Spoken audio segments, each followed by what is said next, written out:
If you're a maintenance supervisor at a manufacturing facility and your machinery isn't working right, Grainger knows you need to understand what's wrong as soon as possible. So when a conveyor motor falters, Grainger offers diagnostic tools like calibration kits and multimeters to help you identify and fix the problem. With Grainger, you can be confident you have everything you need to keep your facility running smoothly. Call 1-800-GRAINGER, click Grainger.com, or just stop by. Grainger, for the ones who get it done. This is the story of the one.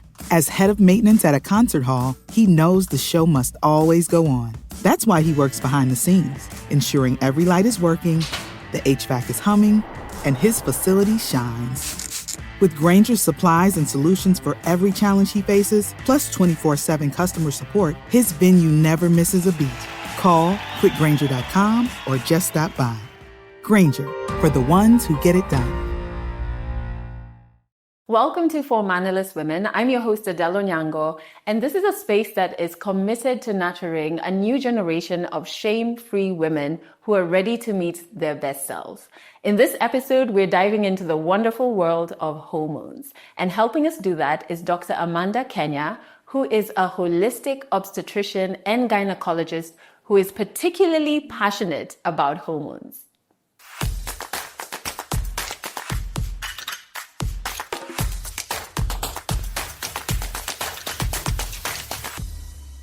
First and foremost, thank you for making time to be with us on the show. Thank you for having me. And the work that you do. Like, I really appreciate, especially African women in the medical field who are helping other women understand things that impact our health. Right. It's so refreshing to see someone who looks like you. I know. And it's such fulfilling work. Yeah. And it's actually the best part of my job, education.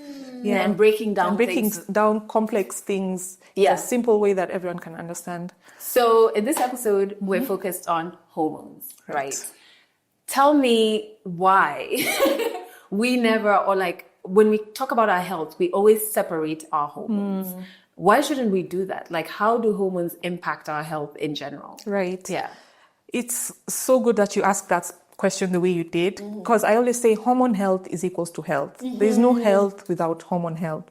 So even outside of women's health, if we're talking about diabetics with insulin, which is a hormone, if we're talking about thyroid illness with the thyroid hormone, so do our hormones have a very, very important part to play in our general health. And like we were talking earlier, it's not just about fertility and getting pregnant or staying pregnant, and it's not just about periods and whether they're regular or not. It's also about your mental health. It's about your bone health. It's about your heart health, because women's hormones affect almost every organ in the body. So it's important for us to know what hormones are, which ones we have, and how they impact us throughout our life stages. It's so interesting that you bring up hormones outside of fertility and say periods. Because I think even for me, I never used to think about them outside of, it's almost my period. That's why. And even then, it's from a very like general. I'm not really talking. Or when someone says, "I'm feeling hormonal," like what exactly do you mean? Right? Yeah. Until there was, and my doctor came on in the first season. There was a situation where I was not sleeping. Right. And I've never had sleep issues. And then just 3 days straight, I tried all the white noise on YouTube. Counting I counted, and I was just there at 3 a.m. still counting. And I was just like, what is happening? And when I finally went to see her and we did all my work, all my tests, she was like, my cortisol levels were so high. She was like, you could have counted until the from here infinity. To, and you would still not sleep. And that was the first time I was like, hormone sleep. You know, like outside of periods and stuff. Yeah. So what do you feel women need to be aware of in terms of women's health when it comes to the hormones that impact us outside of periods and fertility? Yeah. Which hormones and what do they impact? Right. So we're going to talk about three main hormones today. Okay. Estrogen, Okay. progesterone, and testosterone. Okay. Many women don't know that we actually produce testosterone, and it's actually the most bioactive hormone in our bodies. Wow. Right? It has a lot of functions everywhere, even in our bones, our brains. This is interesting because when you say it, the first thing I think is like men. Right. But for example, your sex drive or libido is mainly driven by testosterone. And so in later stages of life, when you're having a problem with your libido, we test your testosterone, and if it's low, we can actually replace, right? We can actually give you a testosterone cream to help with that. So as our cycle progresses, if you have a regular cycle, these hormones are being produced in a very specific kind of cyclical way. Okay. Like one goes up, one goes down, progesterone is rising. I don't want to get into the nitty-gritties to confuse people, but basically these hormones are supposed to follow a very specific kind of rhythm, like a play or like a piece of music. And if there is any point where there's a disruption, like if someone's phone starts ringing in the middle of a concert, things start going haywire and you feel it. So most of what happens is women feel these changes, but they don't know what's causing them. And maybe they're not paying that much attention. Maybe they're not journaling about their symptoms. I'm a huge advocate for journaling about just your symptoms, not necessarily about mental health stuff. How is your body feeling? When you wake up in the morning, how did you sleep? Did you wake up at 2 to 3 a.m.? Did you wake up several times to pee? Are you still tired after waking up? Are you hungry? Are you nauseated? At the end of the day, as you're going to sleep, what time is it? Are you sleepy? You know, if it's you, it's probably like back then to be like 3 a.m.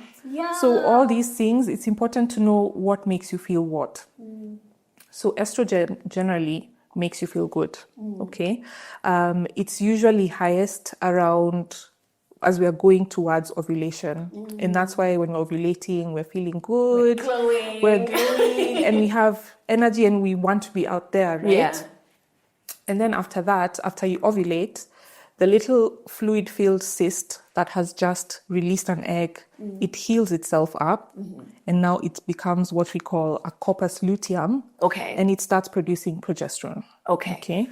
Now, progesterone, if it's not being balanced so well by the amount of estrogen that's in your body, it can do one of two things. Either it's going to make you feel nice and calm, which is why we even give progesterone later in life when you have a bit of anxiety or you can't sleep. It can make you feel nice and calm and sleepy and relaxed. Or if it's a bit too much for the amount of estrogen you're producing, to balance it out, it can make you feel grumpy, moody, fatigued, right? Progesterone is mostly the hormone that is used to maintain a pregnancy.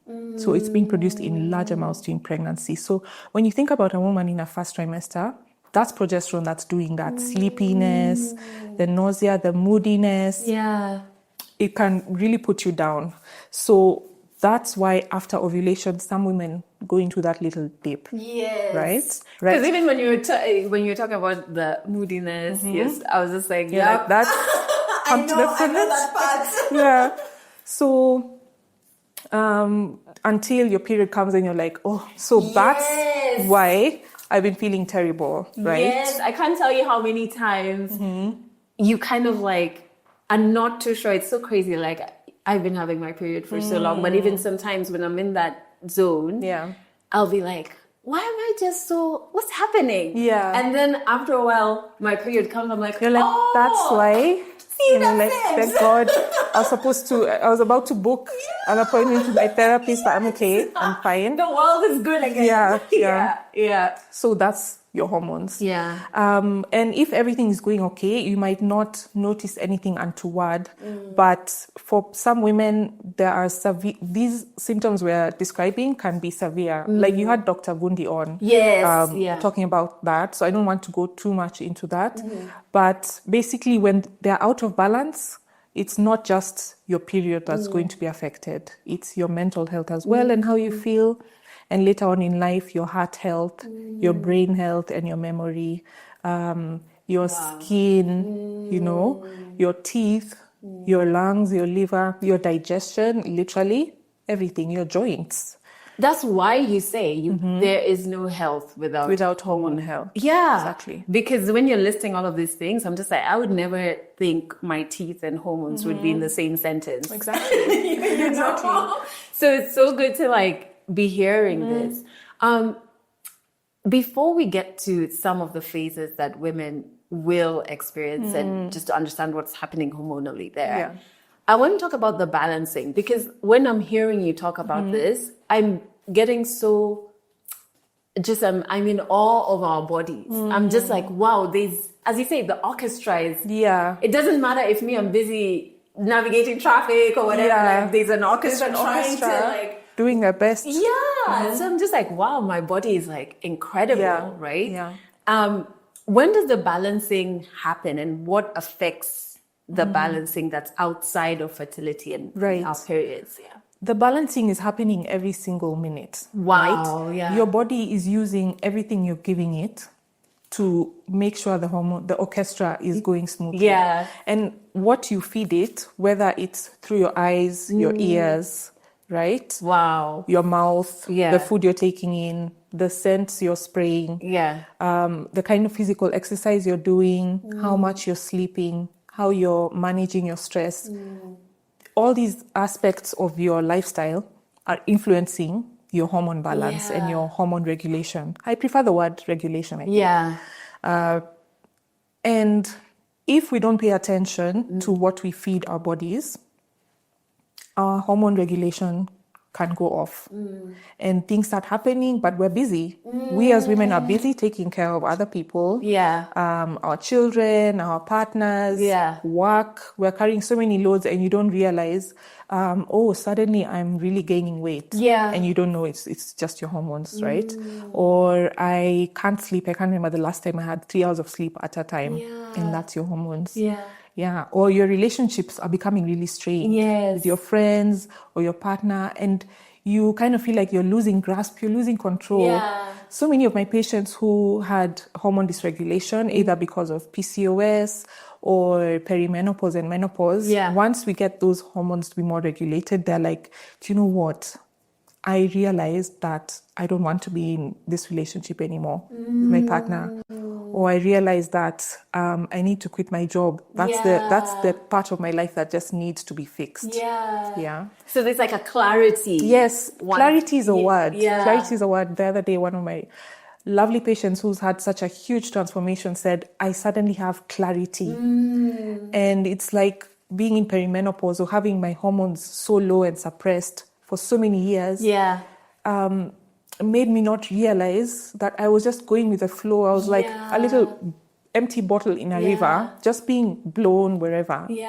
And now I want to be the main character. I want to take control of my story. And that's just because of hormones. Can you imagine? Something that you think is so small, but it's actually so big and so impactful, right? And which is why it's so important for women to have this knowledge. Because I feel like when you're in that zone of dysregulation, you know something's off, but you're like, what is it? What's going on? Because even like, I don't know if it's the right word to use, but like illness has been presented to us as you feel pain or you have a flu. Like there's something you can see, so you can say, oh, this is something the thing. Tangible. But here it's like, I feel off, but like I can't show you. I can't. In fact, the term is I don't feel like myself.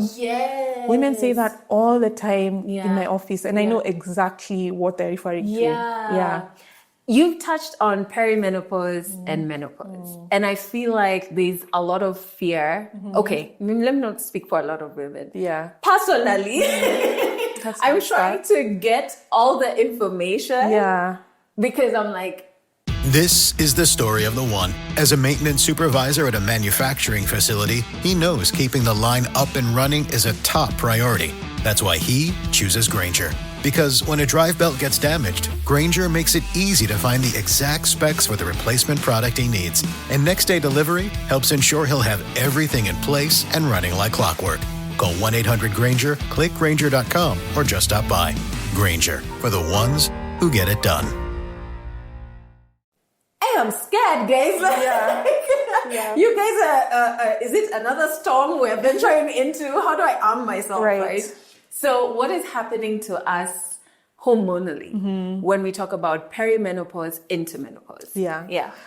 It's interesting that you now introduce this topic the way you did, because Yeah. I do feel like a lot of us present information in a way that is fearful and fear-mongering. Yeah. Like, okay, so perimenopause and menopause, I don't know, I hope you're ready. Exactly. You know, I try to present it in a way that I hope you're ready, you know, and I can help you be ready. This is how we can be ready. Yeah.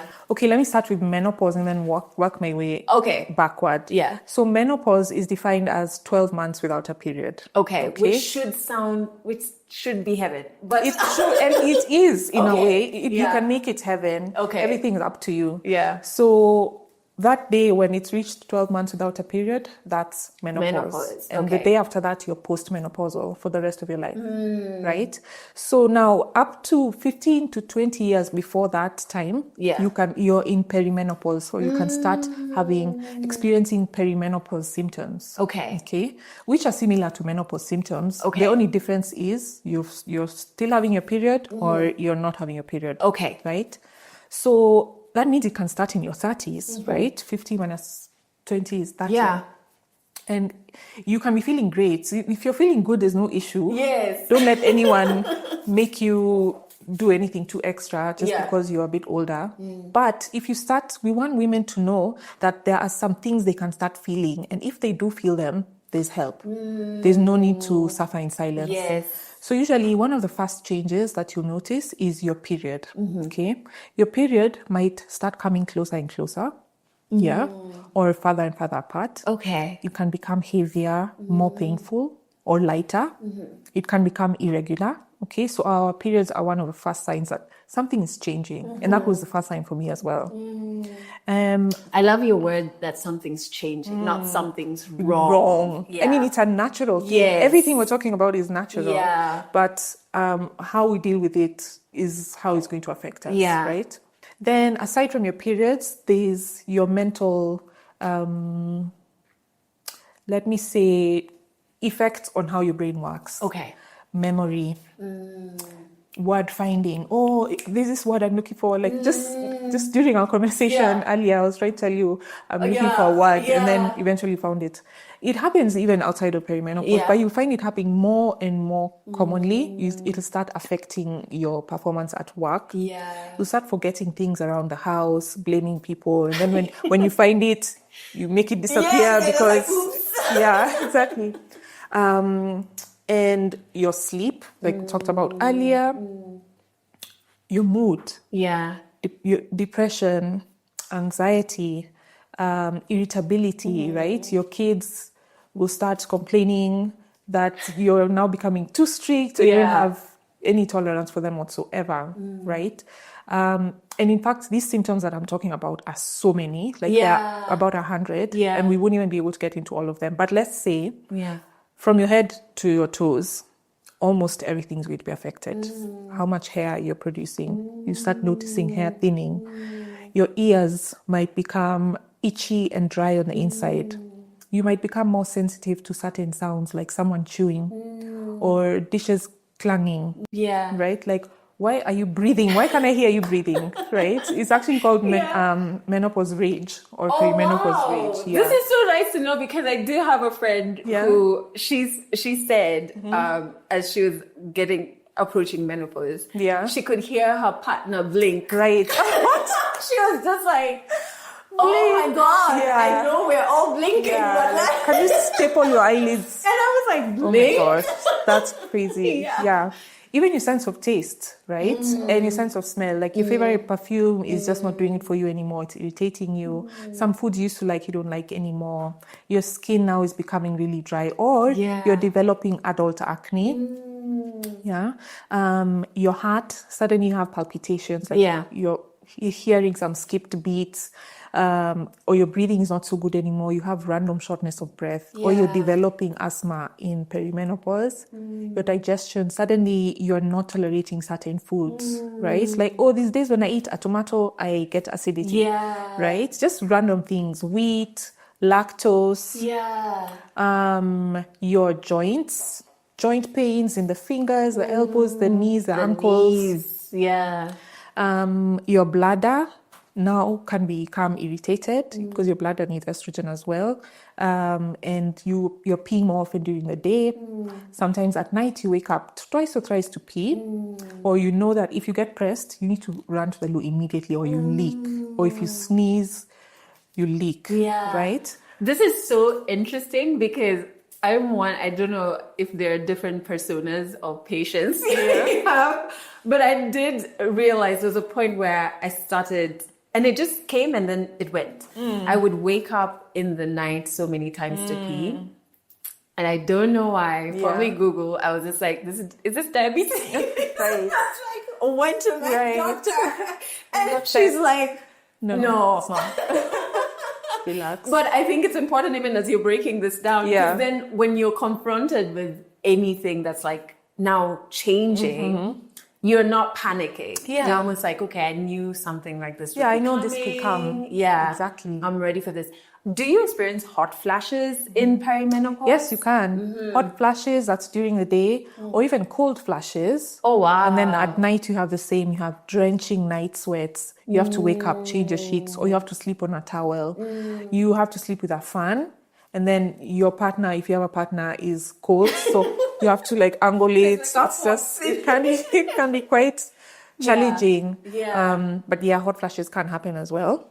And then as we keep going down to the genitals, your vulva and your vagina. Yeah. So your vulva is everything that's outside, and your vagina is the passage inside. Can become dry, irritated, thin. And so that can cause painful intercourse, and it can cause an increase in urinary tract infections and vaginal infections, because now the tissues there are not as sturdy as they should be.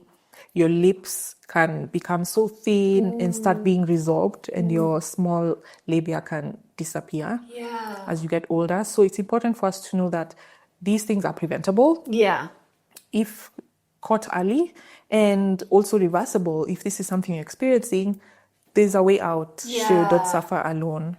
I just love hearing what you're saying because it's also reminding me of Halle Berry her story. She's been sharing her story, and I actually thought, that's true. Yeah. I remember listening to an interview she gave, and she thought menopause would never happen to her. And I actually thought, I think maybe because you see it as an illness. Right. So you're just like, no, I've been like healthy a all my condition. life. Yeah, You know. exactly. And not just this stage of womanhood, right? That is inevitable. Yes. And that is in fact a blessing, because if you're in menopause, you've lived long enough to be in menopause, right? And that's a gift that not everyone has. Yeah. And so we should not take it as the beginning of your decline, the beginning of the end, but rather just a new stage, a new chapter that opens up so many other possibilities and opportunities. And now there's options to make you as comfortable as possible during this process. Right. I remember when she talked, just when you're talking about the vagina, she talked about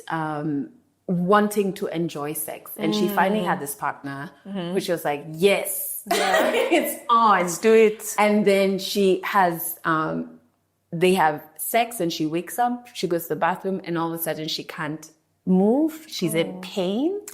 And she did talk about the dryness and like, I can't remember the medical term, but it was misdiagnosed first as herpes.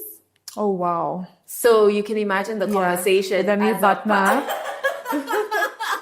As of, is it you? Yeah. Or what has been going on, you know? And then finally doing her own research and realizing this is what I'm feeling and this is what I'm going through, right? Yeah. And so it's just, maybe we can talk a bit about like, even as you age and for women, enjoying sex can be possible. You can still have a full sexual life that can be enjoyed, right? Yeah. So that's not just for men, you know. Some women, when they come to me and, you know, they tell me about the symptoms they're having, but since I know they might not be aware of all the symptoms, I ask them about a few, like targeted. Okay, so we haven't talked about your sex life. How is your libido? And then some are like, for what? Yeah. Like, what do you mean for what? Is it something you're interested in? Or do you just feel like there's no need for it? Then as you talk more, they're like, okay, you know, it's something I would like, but I thought that now it's gone and there's no possibility. But yet there is. Or you can imagine if you're feeling pain, you just say, well, it's That's not for me. absolutely but not. we could figure the pain out, right? Yeah. You mentioned something else, which is post-menopause, which I actually have never even thought about. I just thought, then we get in and we're in. Right. Menopause is actually just one day. It's that day that marks 12 months without a period. After that, you're post-menopause. Yeah. And so is post-menopause, are we still carrying on these symptoms? Yeah. Or is it just a lot of the period? time you'll have symptoms for maybe, we say around 7 to 10 years, but later studies are showing that even up to 15 years after menopause, you can still be experiencing symptoms like the hot flashes we're talking about and the brain fog. So it's important for everyone to get individualized care, right? You can find a lady in her 70s who has been having these hot flashes and depression and anxiety for years, and she's just waiting for them to stop because she's been told it takes 5 to 10 years, right?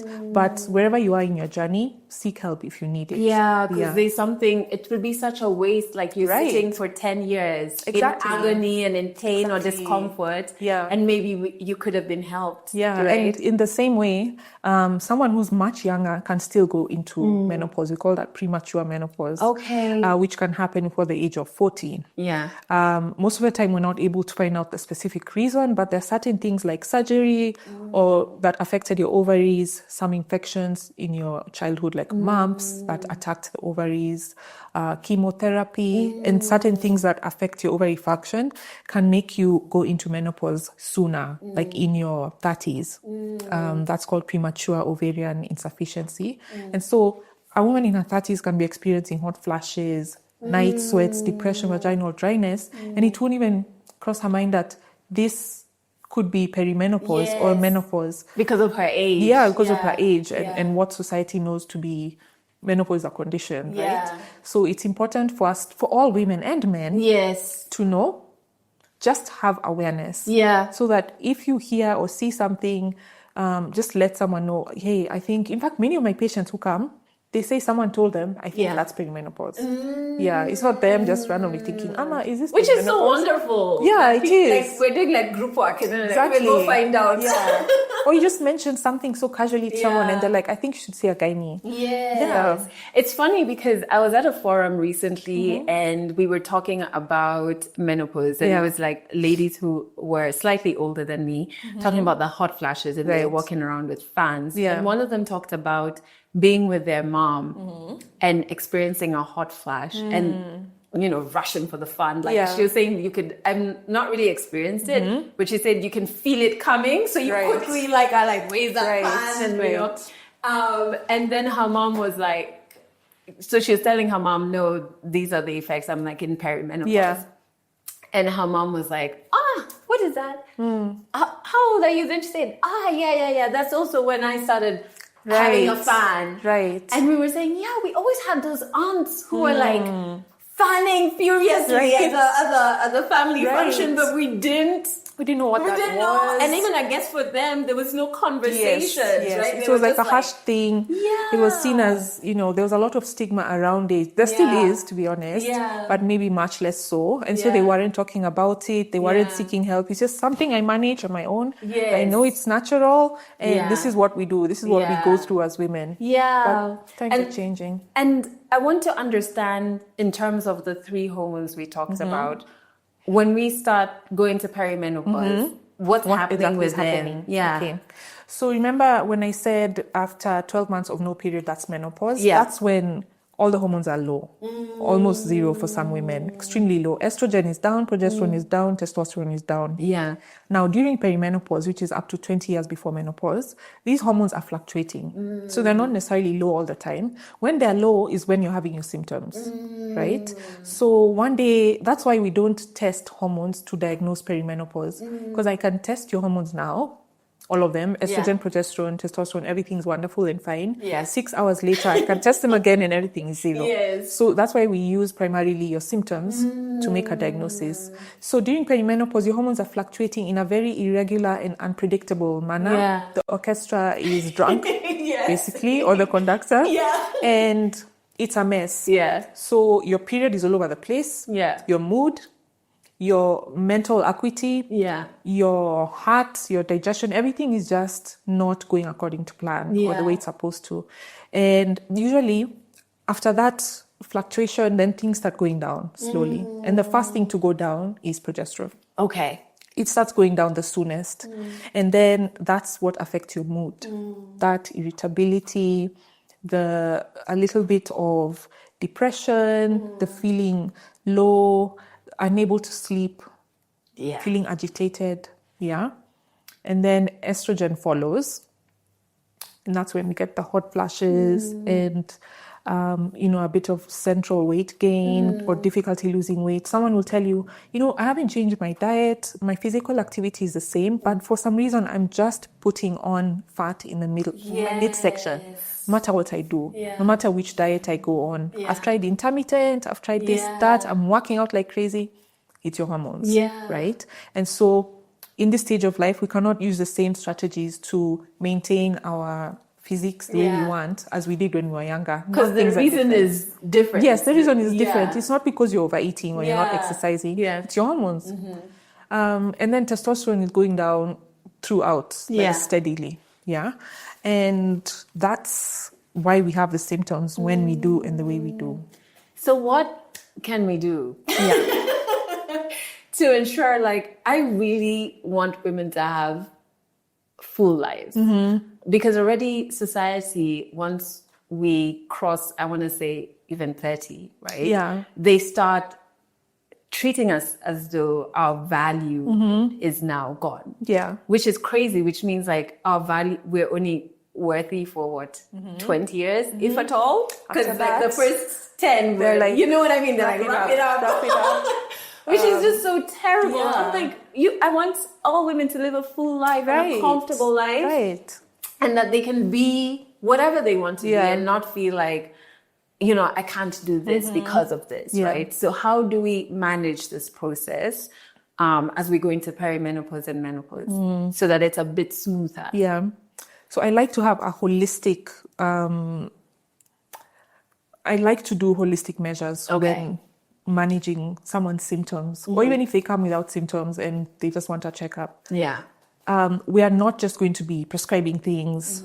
We want to make sure that every aspect of your lifestyle is supporting your health goals, right? So let's start with nutrition. You had Michelle here on a recent episode talking about how to eat, how to get in enough protein. Yes. So in this stage of life, we really like to support your body with a Mediterranean diet. Okay. That's been shown to be a really healthy diet. It has lots of healthy fats. It has whole foods, whole carbs. I like to tell women now in this stage of life, whatever you're eating needs to resemble as much as possible what it looked like when it came out of the ground or from the animal, right? Chapati is great.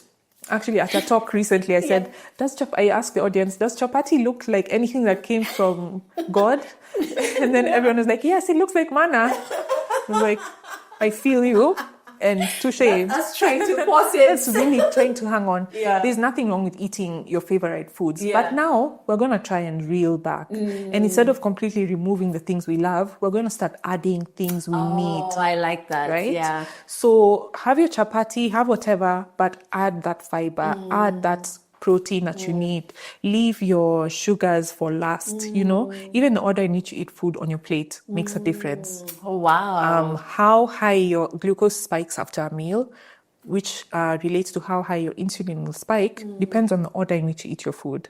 So let's start with our fibers. So that's any veggies on your plate. Then we go to proteins, then the carbs, and last, sugars. And sugars include fruits. And I think that's why they designed the meal to be the way it is. So dessert comes last. Because it has the sugar. How often do you go to a restaurant and you're like, you know what? I'll start with dessert. Bring the ice cream Don't do that. Yeah. Don't do that. And that's why they have a salad bar first, right? There was reason to that rhyme. And so nutrition is important. And when someone comes to me with symptoms, that's the first thing we're going to discuss. I always ask, what did you have for breakfast? Usually the answer is nothing. Yeah, right? because you're like rushing out. You're of the rushing house. out. Yeah. Then we go through all their meals and we realize, first of all, you're not eating enough to lose weight. Your body's hanging on to what you have because okay, clearly I'm a soldier going to war. It's tough. It's tough out here and I need to hold on to everything I have. Yeah. So we need to eat more, but eat better, right? And then the next thing we discuss is physical activity. Okay. And this can be really daunting for a lot of women, especially in the perimenopause space who have never worked out before. And so I say you don't have to join a gym and start learning how to use all those big, scary machines. You can just start from home. You can get some dumbbells for junior. And I try to make it so easy. I send a document that has links to everything. Okay. Yeah. Because you're thinking so now, which dumbbells? You know? And that's another bottleneck. And you might not like make it past. Yeah, you'll stop there. Yeah. So I try to make it easy.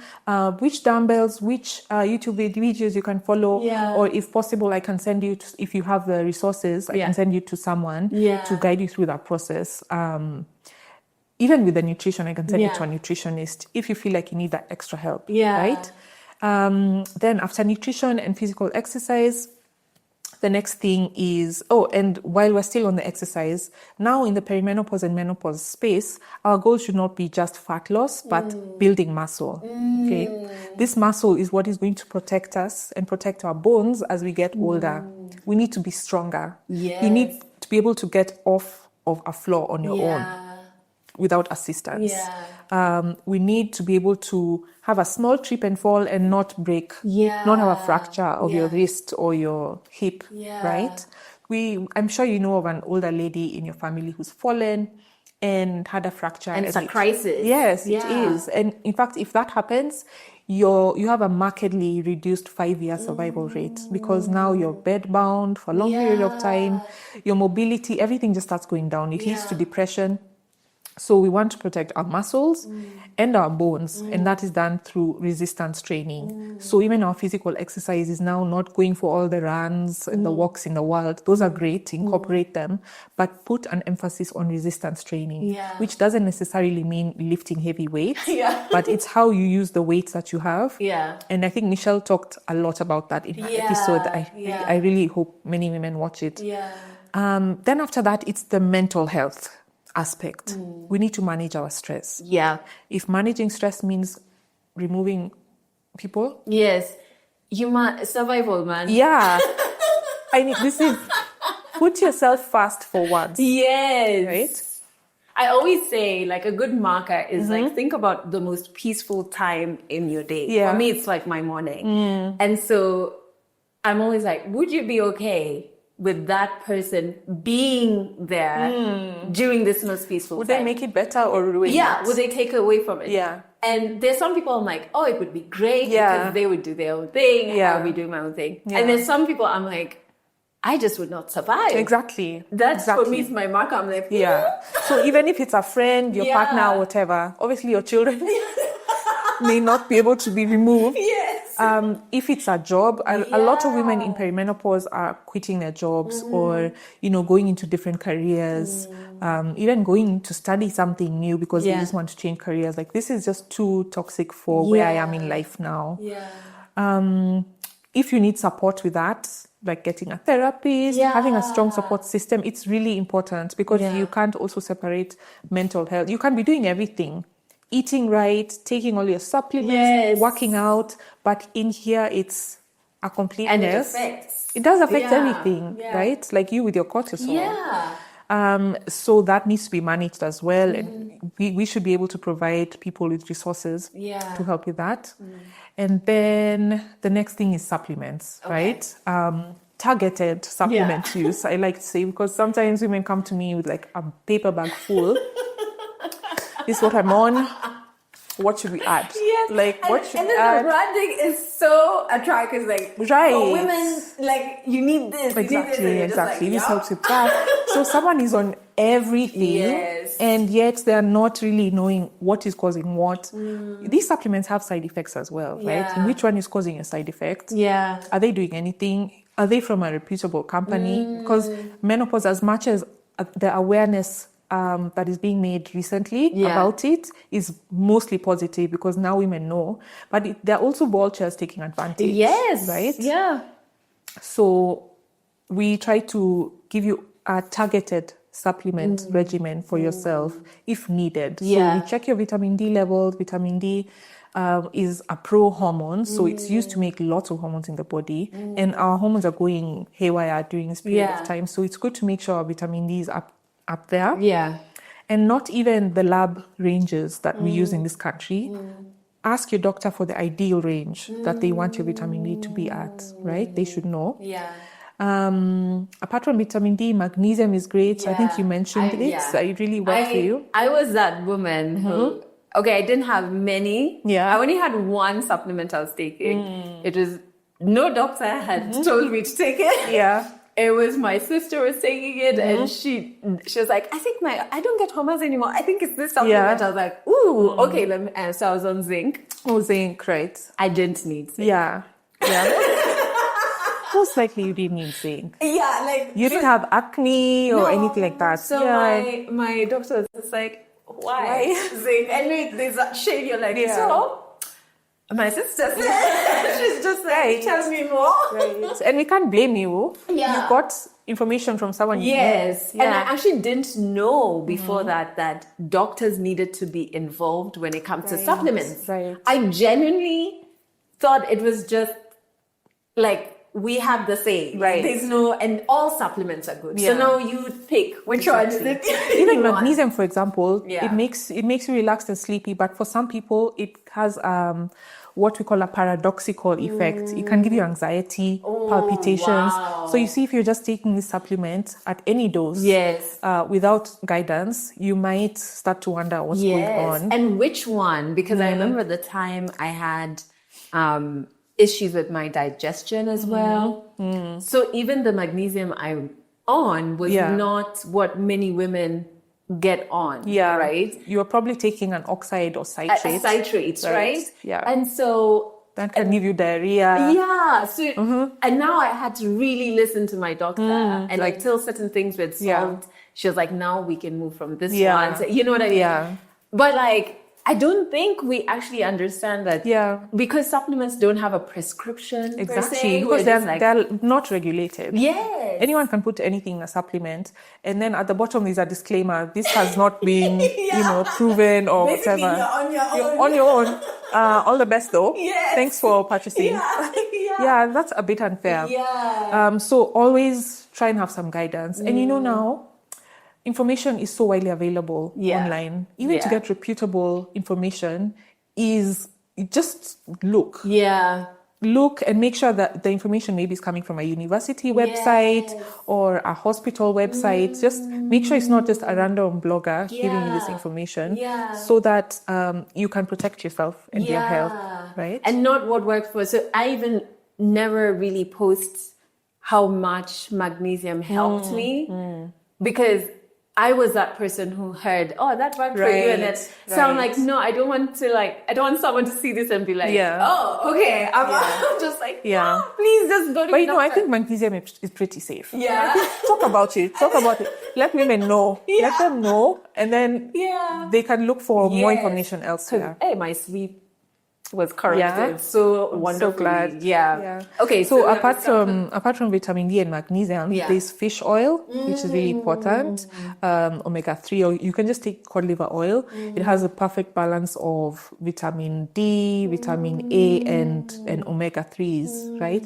And also again, not omega-3, 6, and 9. Okay. Right? Yeah. 3 specifically, because 9 can be pro-inflammatory and can actually be making things worse because as our hormones are fluctuating during this period of life, and when estrogen specifically is going down after menopause, then that estrogen is anti-inflammatory. So after menopause, you are in a pro-inflammatory state, and you need things that reduce inflammation in the body. Yeah, because now the estrogen is like Yeah. completely low. Yeah. So if you add things that are going to... Yeah, you're not helping. If you're taking processed foods, if you're living a sedentary life, the inflammation is just piling on, putting you at risk of more cancers and heart disease and weight gain. I think Vundi mentioned ashwagandha for women to try and calm down. So these are some of the common supplements that I consider, and specific ones for different symptoms that someone is having. Okay. And then finally, one of the arms that we use to fight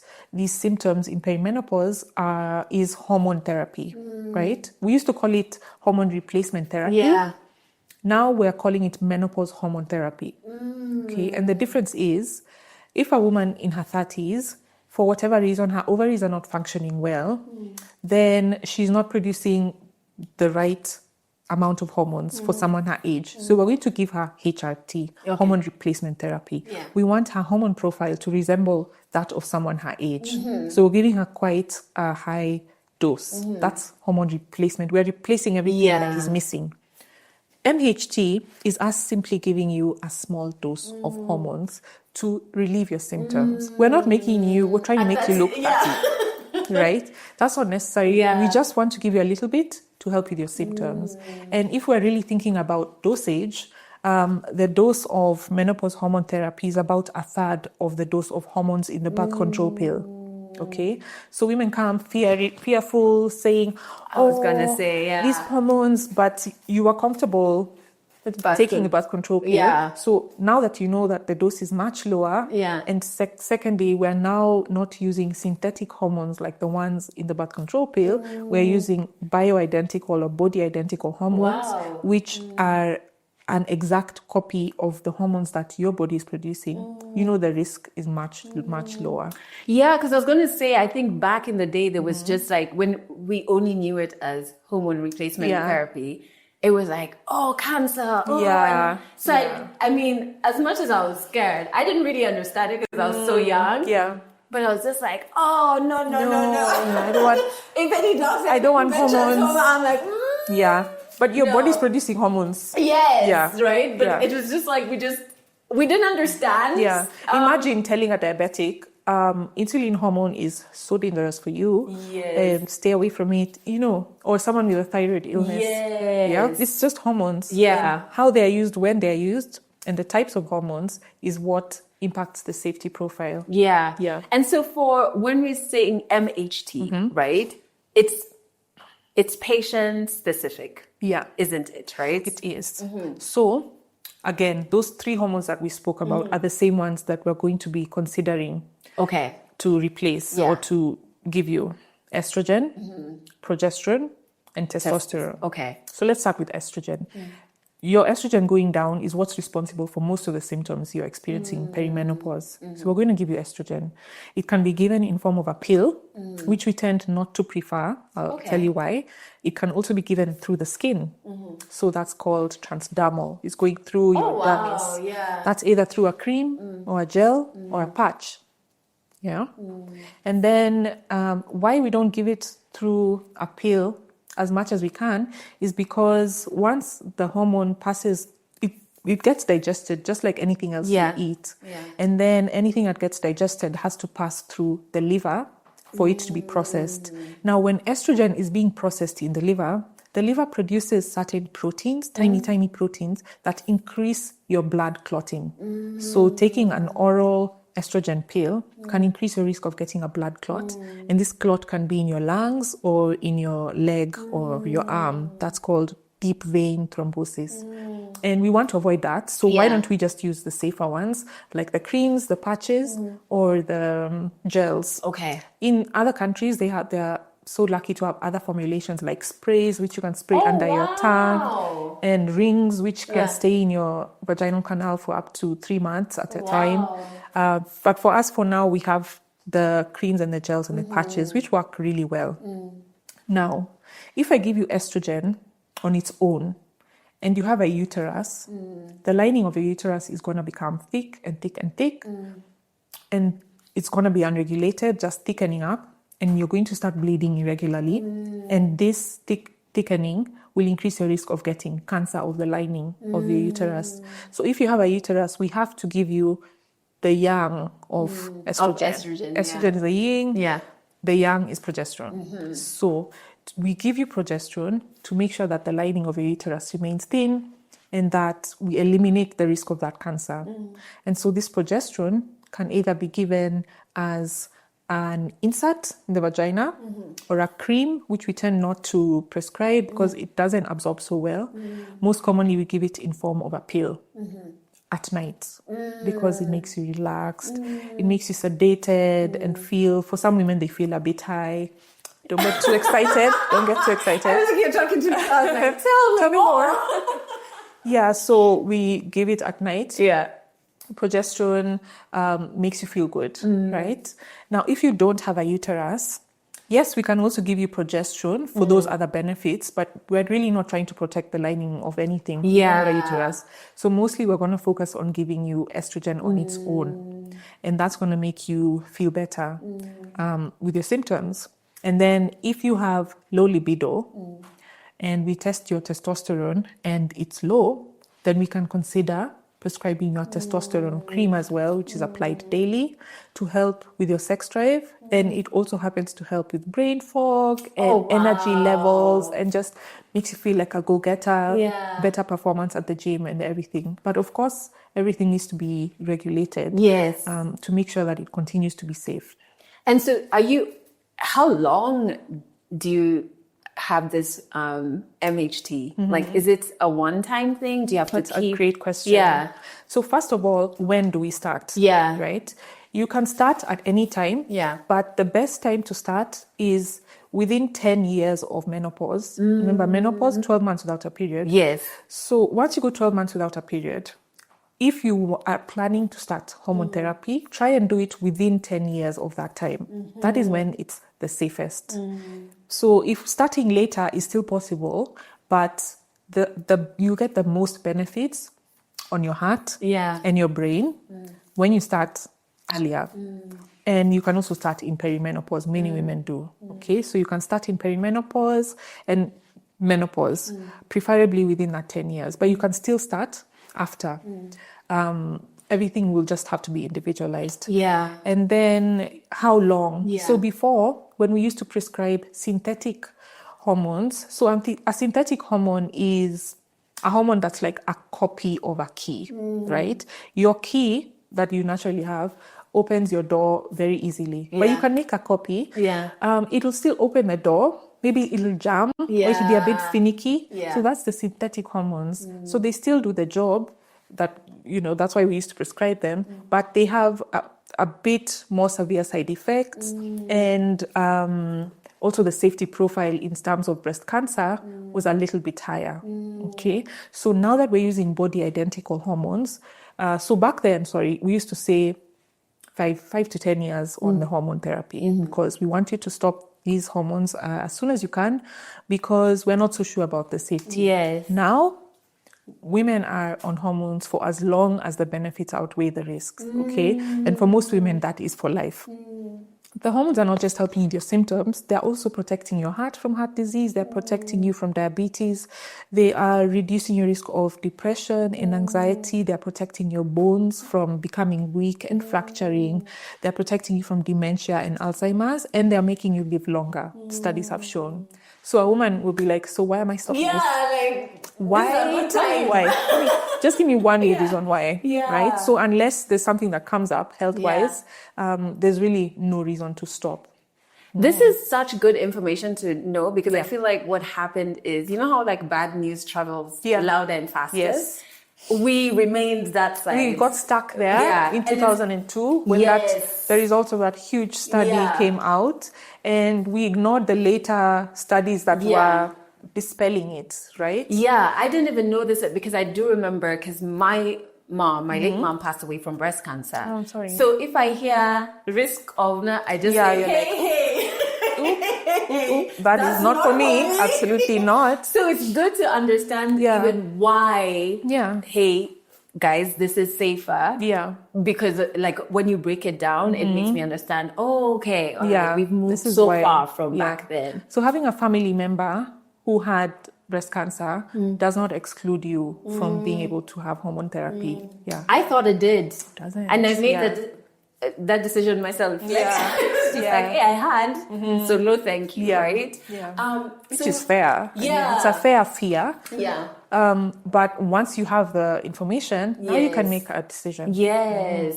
And I just love that what you're sharing brings so much hope. Because I feel like even before we used to say the big M, like you're not gonna say menopause. Yeah, like you can't even like say this monster that's coming, and honestly. it's nothing you can do. It's gonna put you down. Yeah, this gives you hope. Of just it's like, hopeful. Hey, it's a new season. It's a new I season. need this help, and I'm still gonna be my best self. Right? Exactly. Like I tell women, like when you start feeling hot flashes or these changes, don't see it as now everything is downhill. See it as okay. So now. This is my chance to change my lifestyle. Yes. This is my alarm that, we can do better. Yes. And let's do better. We need more of this. We need that. now reduce that. It can be even kind of fun, like trying to target your supplements, your nutrition. Okay, what exercise is working for me now? How are my relationships? It's just a new look on life. Yeah. So we did reach out to our community and we told them that you were coming, and if they had any questions around hormone health, around hormone therapy now. So we removed the R. Yeah. What questions would they send in for you? And so we got Sally who sent in a question. Yeah. We're going to take a listen or watch to her question, and then we'll be right back with the answer. Hi, Adele. Thank you for this opportunity. I have 2 questions for the doctor. The first one is, does hormone replacement therapy increase the risk of cancer? And does the risk differ based on the type of hormone replacement therapy issued? For example, estrogen only versus combined therapy.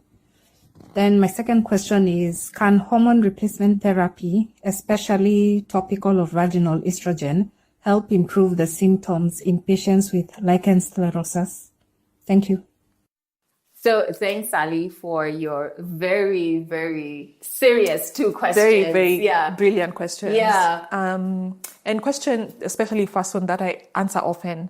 So when she asked about cancer, I'm going to assume she was talking about breast cancer because that's the most common cancer we're referring to when we talk about risk of taking menopause hormone therapy. Yeah. So it's a nuanced conversation. I'm not going to pretend like it's black and white. Yeah. Right?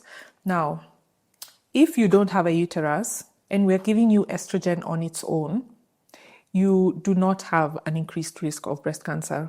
Okay? And depending on which estrogen you're using, your risk of breast cancer might actually go down. Right? Interesting. Now, if you have a uterus, we are also giving you progesterone to protect your uterus.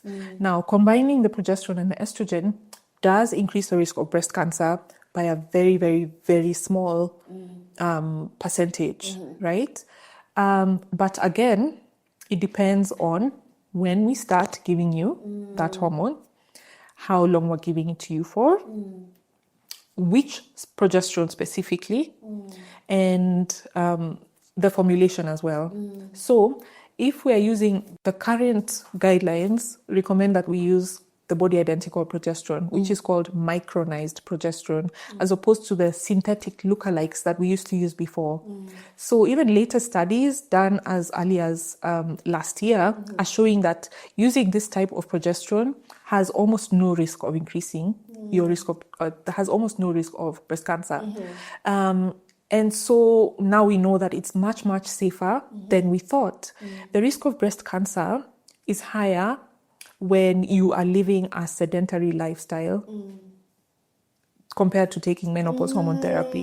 If you're not exercising regularly, your risk of breast cancer is higher than if you are taking menopause hormone therapy. If you're having 2 glasses of wine a day, your risk of breast cancer is higher than if you are taking menopause hormone therapy. So even as we're talking about risk, it's important to put anything into perspective. Leaving your house is a risk of not making it back alive. But we have to do what we have to do. Being able to put things into perspective and know that this is relatively safe, and I think it's what I need. I need to leave the house to go to work to make money. And in fact, now in people who it's a condition like or agoraphobia where you want to stay home because you're scared something will happen to you. So it's pathological to avoid things that are beneficial to you and that are safe, because of a risk that you have made bigger than it is.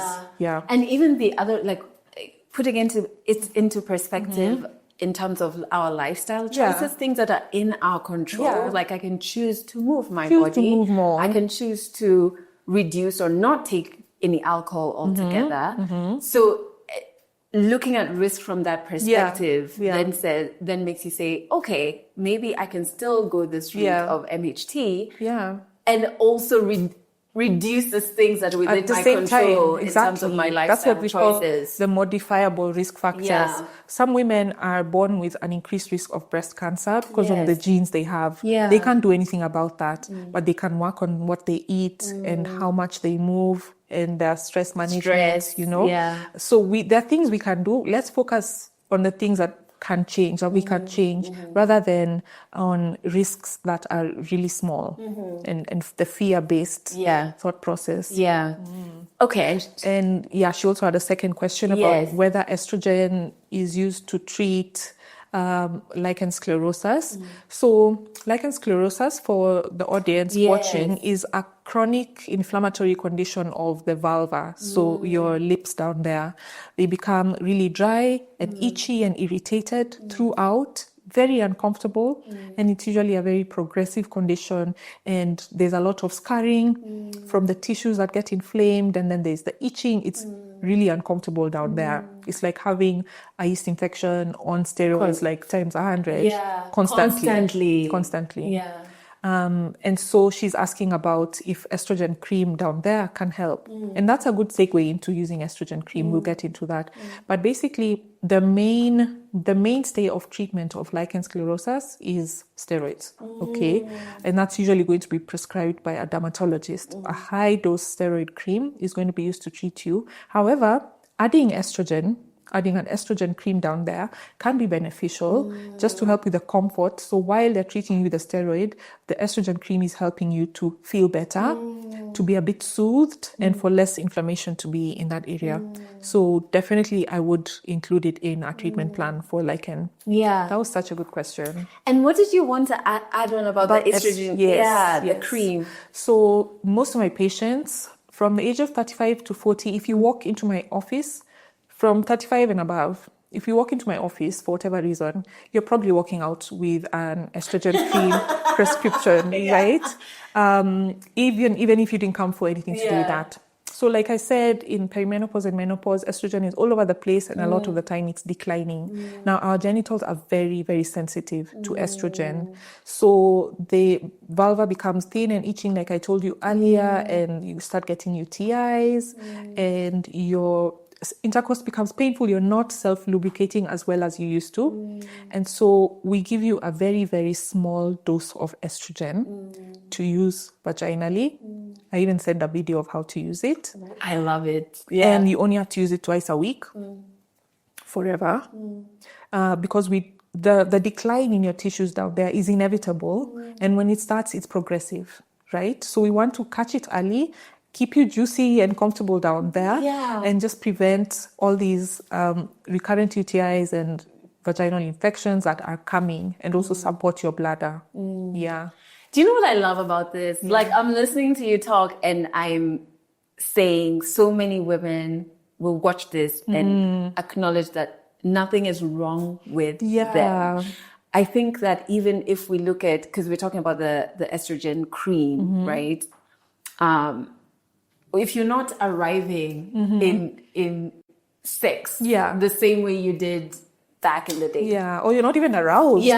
You feel like something's wrong with you. And if you have a partner who is not compassionate, kind, or aware, they will make you feel worse, like you are the problem. Exactly. And so I feel like now it's just like what you've gifted them is just this clarity of just like, first, it's not only me. First of all, it's not only you. Number two, there's nothing wrong. It's completely natural. Right? Yeah, but there's help. There's help and there are interventions. So that I think is like just so important. So to that woman who's watching this right now, what is the next smallest step they can take towards hormone health, like a really good hormone health, right? So I'll speak to two different women. Okay. Right? So if you have access, because we need to also acknowledge that not everyone can just walk into a holistic gynecologist office and say, check my hormones. Hormone tests are known to be very expensive. Insurance doesn't cover many of them. So if you're not able, I want you to know that everything starts at home. So just start with the nutrition, start with the moving, start with managing what you can, the modifiable lifestyle factors. The stress. Yeah. See if that helps, right? And do your research. And there's so much information out there. Start by watching this. Yeah. You're watching it. And then if you can, if you're able, go and see a gynecologist and tell them you want to know how your hormones are doing, right? No one should say, are you getting periods every month? Perfect. Yeah. You're good. Yeah. You want to be tested. You want to know how things are looking. Even if there's nothing wrong, it's just an annual check. Exactly. You want to see how fast things are declining. Do you have time? You know, we have lots of women who come in their 40s and they're like, now I'm thinking of having a baby. Yeah. If we had tested that specific hormone, which is your anti-Mullerian hormone, maybe 2 years prior, we would have known that you didn't have much time. And now, unfortunately, it's too late, right? So we have conversations in the gynae clinic. It's not just for treating infection or putting a coil or starting family planning. Yeah. It's also about planning for the future. Yeah. So we are able to use lab tests and journaling to sort of have a little peek into your future and make decisions now that will impact you later. So if you can make an appointment to see a holistic gynecologist, I would say do that and tell them you want a thorough hormone check. And make sure when you leave there, you're leaving with advice about nutrition. You're leaving with advice about physical exercise and tangible things you can do to make yourself feel better. I love this so much because then I was at a forum where there was a lady talking about, it was a finance forum. Yeah. But they were talking about you can actually start putting aside money for your MHT. Like now. Right. And I thought, I'm not actually thought about that. But if you go see a gynecologist now, you can actually be like, okay. Yeah. So I need to start thinking about 4 years from now, 5 years from now, 10 years from now, you know? And so that is such a wonderful place to be. I think sometimes we think, I'm going to the gyno when something's gone wrong. Terribly left. Yeah. Or when I'm pregnant. Yes, exactly. But there's so much more to be done in that office. Yeah. Thank you so much. I really enjoyed this conversation. And I just think sometimes we've heard from doctors when they start talking, we're stuck on what's that word? How do they pronounce it? Now I just feel so empowered, right? And I'm just I know this. I'm so glad. And I see the link between fitness, nutrition, lifestyle, and hormone health, right? And just appreciating my body. So thank you for coming and thank you for the work you're doing. Thank you so much. We really hope that you enjoyed this episode. In the description, we have all the links in case you want to reach out to Dr. Kenya and you want to know more about scheduling that appointment so you can be like, okay, tell me the status of my hormones. Make sure that you like this episode, share it with all the mannerless or almost mannerless women in your life, and subscribe so that you don't miss out on the next episode. And before I finalize everything, I also have to say a big thank you to Polished Homes, who are one of our partners here at Legally Clueless Africa. They are responsible for this wonderful set that we have. And without the set, we couldn't be having this wonderful conversation. So thank you to Polished Homes.